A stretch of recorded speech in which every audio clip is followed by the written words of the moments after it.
PKL के chairman barrister Mahmood Khan और PKL के मेंबरान ने एसएसपी राजा इरफान सलीम और डेप्यूटी अटॉर्नी जनाब अरशद महमूद कयानी से शानदार मुलाकात की।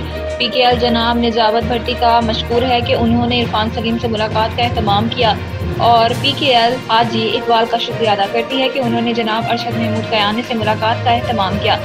बैरिस्टर महमूद खान ने मिस्टर कयानी और मिस्टर सलीम को मंशूर की वजाहत करते हुए पस मंजर पेश किया और उन्हें पीकेएल की तरक्की और तोसी में मदद करने की दावत दी। मौसूल होने वाला रद्द-ए-अमल बहुत हौसला अफजा था और इसने तस्लीम किया कि पीकेएल का मंशूर कुछ नया है और पीकेएल की सोच आउट ऑफ द बॉक्स सोच है। बैरिस्टर महमूद खान ने भी वजाहत की कि 75 साल से जो भी मंसूबा था वो काम नहीं कर सका, लिहाजा हमें मुल्क को चलाने के तरीके बदलने चाहिए। उन्होंने इस बात पर जोर दिया कि आउट ऑफ द बॉक्स सोच की जरूरत है। दोनों हजरात ने बैरिस्टर खान से इत्तफाक किया। उन्होंने बैरिस्टर खान की काविशों को सराहते हुए कि जिस तरह से पार्टी मुतारिफ करवाई जा रही है वो एक बेहतरीन तरीका है।